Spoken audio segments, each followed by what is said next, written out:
We are here on a Wednesday, ladies and gentlemen. How's everybody doing tonight on a Wednesday? All right, let's start this podcast, ladies and gentlemen. Let's see here. Oh, damn, that girl's. I mean, I'm a professional. Let's see here. Let's start this podcast. What the fuck is happening to the podcast? I mean, to the phone right now. Okay, so we start off in the NFL. So we have some sad news in the end. I don't know what the hell happened today. The Baltimore Ravens, man. Jalen Ferguson passed away at the age of 26. Jesus Christ, man. It's terrible news. And then a few hours later, we get the news that legendary defensive lineman, the man that was a part of that Super Bowl win with Ray Lewis and Shannon Sharp and Trent Dilfer and all those guys, Terrell Davis, Tony Salagrusa passed away as well, man. Jesus Christ, at the age of 55, man. A terrible day if you're either a part of the Baltimore Ravens or a fan of the Baltimore Ravens. May they rest in peace, man. One is a current player, Jalen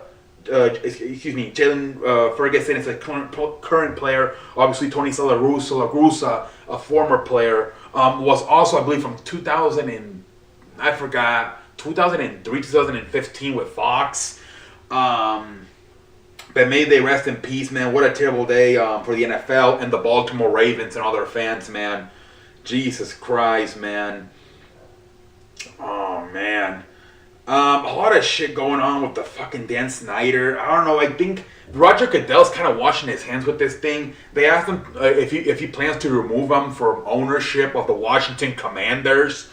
And he pretty much, he doesn't have the power. I think what needs to happen is the other 30 owners, of course, we say 30. We don't include the Packers because they don't have an owner. And obviously we don't include the Commanders. The other 30, I think you have to get like 25 out of the 30 owners to vote yes to get them out of the ownership. I think they're going to have that soon, but I don't know, man. But a lot of shit going on with Dan Snyder and that team, man. Jesus Christ, man. A lot of stuff, man. There's ESPN said details of sexual assault allegations made against Dan Snyder in 2009 were revealed in a document obtained by the Washington Post. Content warning: this story includes details of sexual assault. Yeah, man, this guy has a lot of dirty laundry, man. Jesus Christ, man.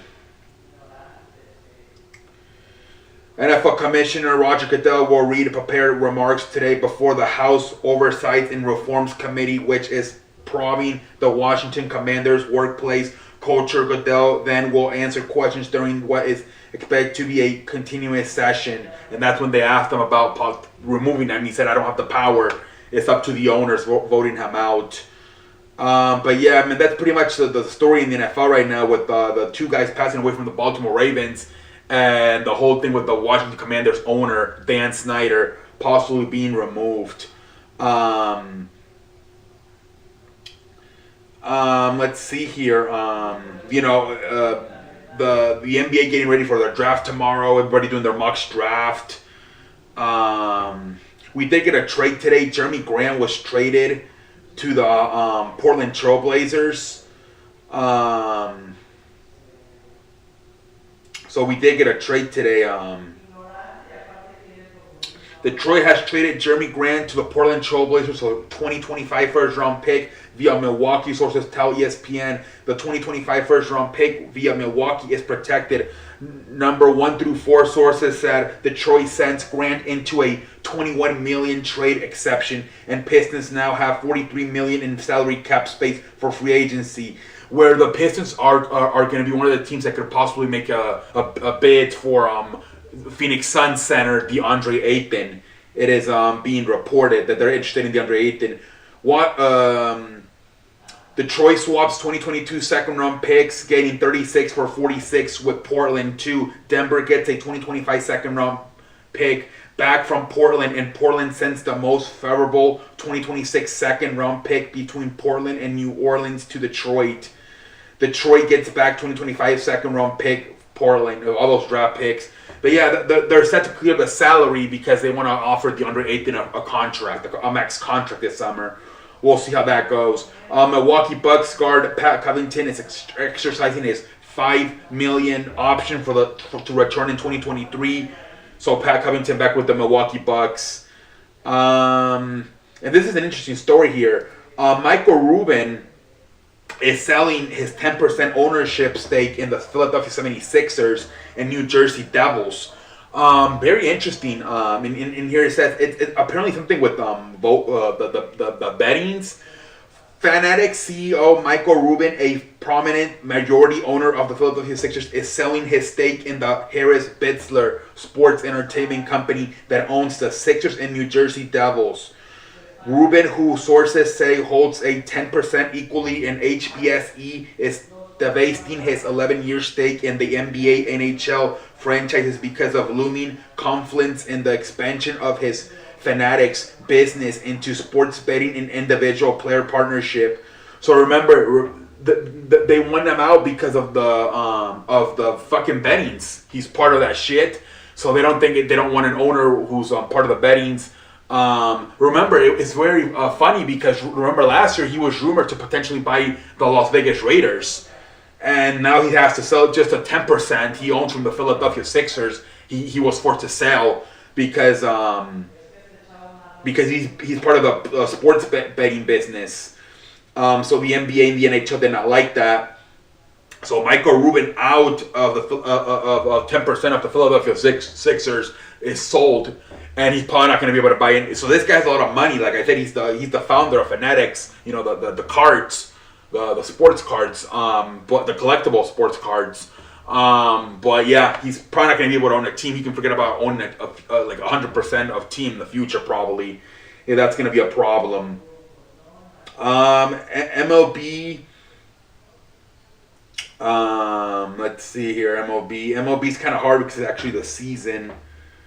Yesterday, they said that the White Sox and Blue Jays games was one of the worst umpire games in history, man.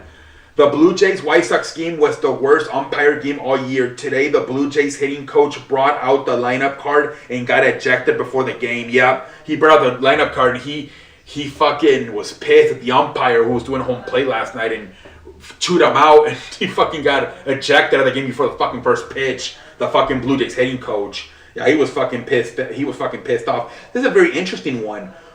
Former Chicago Cubs and former New York Yankees Clint Frazier apparently has filed for a name change. His new name will now be Jackson Frazier. He is changing his name. Oh, Jesus Christ. I don't know why. People were joking, man, apparently he wants to go back to Chicago. I don't know if the Cubs or the White Sox, but he wants to play in Chicago again. And people are saying this, that he should change his name to Ernie Pippen. Jesus Christ, man, that's funny, man. Because, you know, obviously Jackson and Frazier, New York sports icons. But now fucking, if you want to go back to Chicago, change it to fucking Ernie Pippen. Jesus Christ, man. So more about the umpire from last night, from the home plate, from the Blue Jays and White Sox game. Doug Edelins missed 29 ball strike calls during the Tuesday night White Sox Blue Jays game at Guaranteed Rate Field. Easily the most by an umpire this season. Yeah, he got 29 different calls right. This guy was terrible last night. He's blind. Jesus Christ. He was terrible last night. Was Doug Eddings behind the plate. He was horrendous.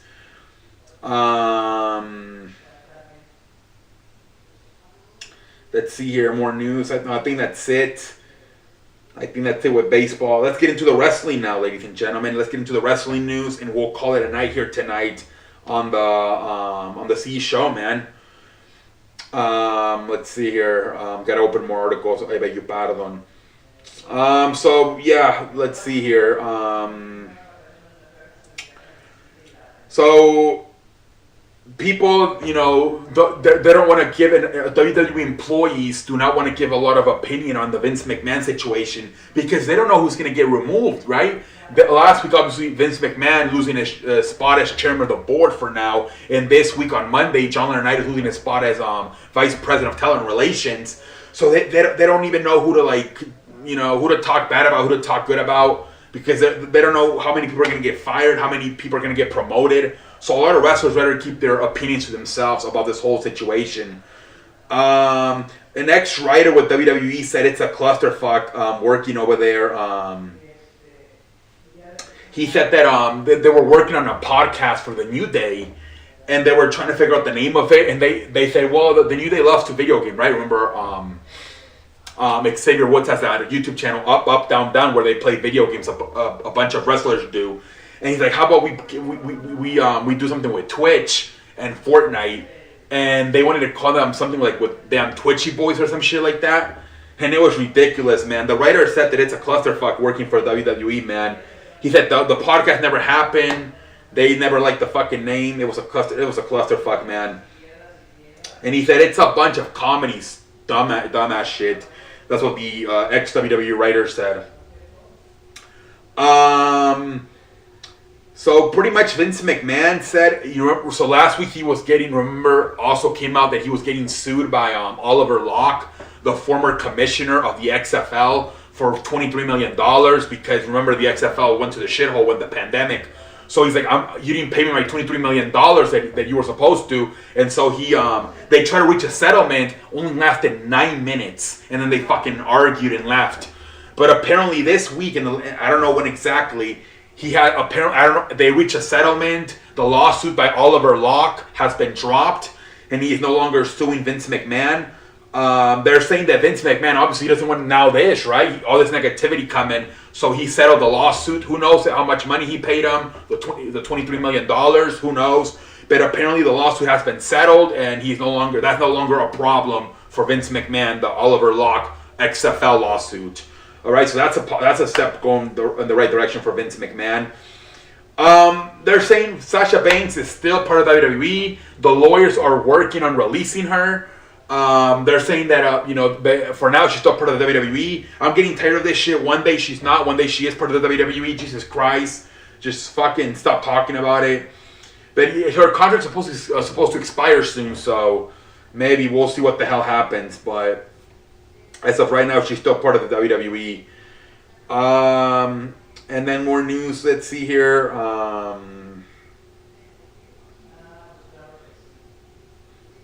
What the fuck is happening to the news? Jesus Christ, what a clusterfuck. Adam Page, on Monday, Booker T said that he thinks that Adam Cole is too skinny, he needs to get some muscle in that. That was funny because me and Colby Albertson were talking about this on Sunday. That Adam Cole, he's not a WWE guy, he's more of an AEW guy. Vince McMahon wouldn't buy into him as a main eventer because of how small he is. And then Booker T goes out and says it on Monday. And fucking Adam Page got mad. He said it's body shaming. He said, fuck man, when I retire, I'm in my 40s, 50s, I ain't getting a fucking podcast and fucking talking down on all the current wrestlers. So Adam Page pretty much not liking that what Booker T said about Adam Cole. Eddie Kingston said the same shit. He said, you know what, I eat fucking McDonald's, I eat fucking ice cream, but I also work my ass off, and I've been told in the past that I'm overweight, I'm fat. So I'm sure same thing as Adam Hangman Page, Eddie Kingston kind of defending Adam Cole. But yeah, apparently Daniel Bryan is not going to be able to wrestle at Forbidden Door. So now CM Punk and Bryan Danielson are both hurt. So AEW trying to figure out what the hell they're going to replace them with. Jesus Christ, man. AEW getting hit are both AEW and WWE, man. Cody Rhodes and Randy Orton in the WWE.